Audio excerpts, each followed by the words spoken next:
So, where are Jeshua's writings? Good morning, guys, and happy coffee morning to you. I'm here this morning in a beautiful, chilly morning. It is in the 30s outside, and the sun is shining brightly, as you can probably tell from my window. It's just a beautiful day outside, even though it is chilly. But I'm here in the morning with my lovely cup of coffee, and I thought I would hop on and just dive directly into your questions, your comments. I've been getting some great ones lately, and I wanted to go ahead and knock a few of these out this morning. So the love wave this weekend can be can be done without me thinking about making another video. So I'm trying to get past the Sunday.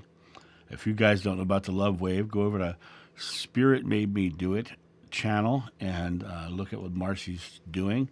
It's a basically 4 hours straight of Marcy, myself, Dave Johnson from Moonride, Sheila from Celtic Tarot, Sheila, and Kim Carey from Intuitive View, doing 4 hours straight of peace and love and creating a more beautiful world.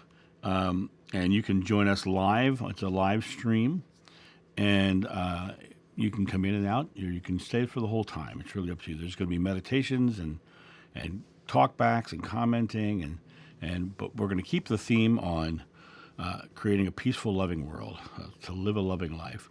So if you're interested in that, go over to Marcy's channel, and you'll find that information. It starts at 4 o'clock on Sunday on her channel, and then as people join into the feed, they will start to go live on their channel as well, and so it'll be a beautiful experience for all, I believe. I'm looking quite forward to it. So let me just jump into this comment here in front of me.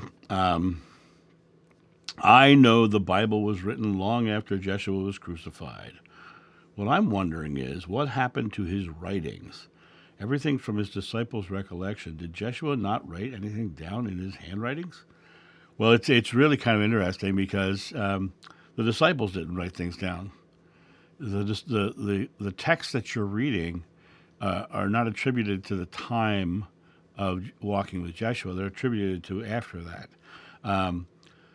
During the time of Jeshua, it was all oral tradition. It was people telling stories, talking, and being very present. And as time went on, those traditions were handed down, verbally, and then were picked up. The first versions of that we have are in Greek, I believe. So in reality, it's not even really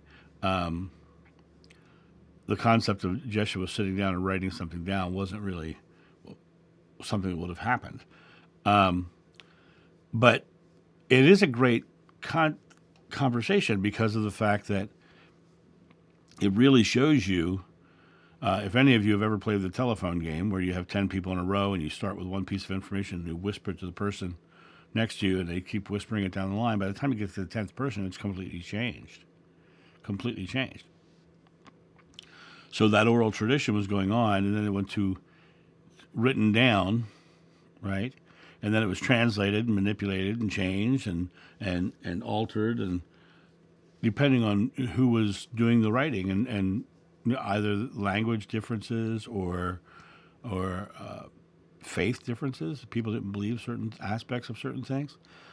We know that the earliest writings, like Matthew, Mark, and Luke, many believe come from a single source as opposed to from individual people.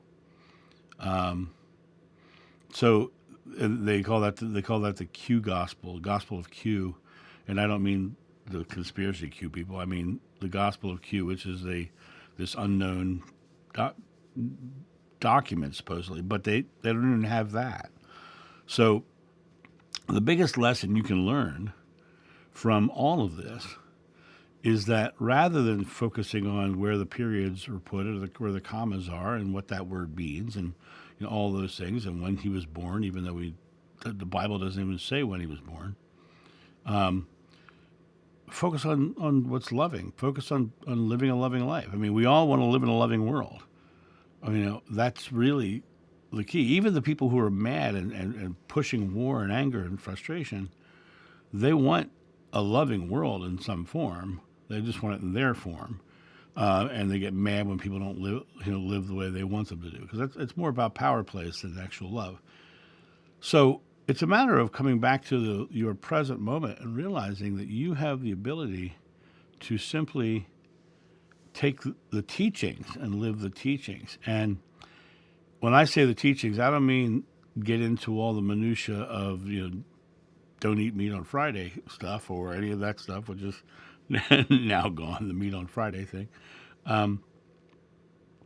But when you look at all of the teachings, get very present with it. Put the things out into the world that are beautiful and loving. Too many people are looking backwards at what these words mean and there's some amazing scholars out there who are doing amazing work, but Dan McClellan being one of them. I actually love watching Dan McClellan. Now, there are certain things he says that I disagree with, but there are also the majority of things he says I completely agree with. But the one thing that is so interesting about Dan McClellan is he's a very clear scholar. He's breaking words down. He's doing things. I love it. I absolutely love it. But, that's his scholarly side. But he's also a Mormon, so he has chosen a faith side as well. So there is this concept of the scholar versus the person of faith. And the person of faith has chosen that faith. So there's a bias there, and not in a negative way. It's just he's chosen a faith. So as he reads and studies, there's always going to be that aspect of Mormonism that's there for him, because that's his filter. I love his work. I'm fascinated by it. And one of the reasons I'm fascinated by it is because looking at this thing here, the writings of Jeshua, right? First of all, there are none. Second of all, you listen to what he says. He talks about all the misinterpretations. He also says many times over and over again that scholars don't agree. So the written word is just a mess. It's just a real big mishmash. But the reality of it is that it doesn't matter what the words say. It matters right now, in this present moment, what are we doing? What are we doing in this moment? Are we taking this moment and making it a loving world? Or are we arguing over who said what, where, when, why, and how? Because you're arguing over something instead of being loving. I leave you one commandment, love one another. Let's say that was true. Let's say that was the one thing he said, right? That would encompass everything. We love one another. We respect one another. In another comment coming up here in a little bit, that talks about trespassing, and it's interesting because when you think about the word trespass, it's literally about doing something wrong to another, And what did he say? Love one another. Love one another. And so it comes down to no matter what the writings say, there's a million interpretations for what the writings say. But what feels right to you? Do you want a loving world, or do you want to be afraid? The Buddha said the secret to enlightenment is the eradication of fear. Now, it's interesting because I've had many Christians, when I mention Buddha, literally say, well, as soon as you mention Buddha, you lost me because he's not of Christ. Makes me laugh. Buddha was before Christ, right?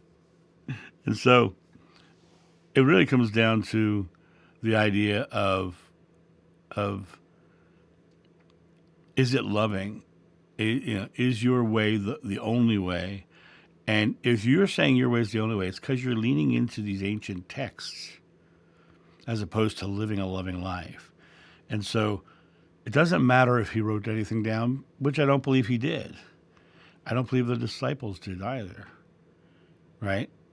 There were letters and messages that were sent to people, but they were written by people that were being dictated to. But it was not the Gospels written down by the disciples. It was not that. That came afterwards. So I wanted to hop on and just have this conversation because I think it's important that we have these kind of conversations to realize that It does not matter what happened back then. It only matters what you're doing in the here and now. And if you want to live in the here and now and really live what this man taught, go love one another. Go out in the world and love everybody you see. Don't judge them for their appearance. Don't judge them for their sexuality. Don't judge them for anything. Judge not, lest ye shall be judged.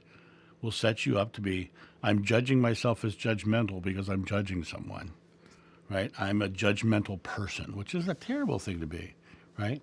Love them no matter who they are, no matter what they look like, no matter who they love, and or how they identify.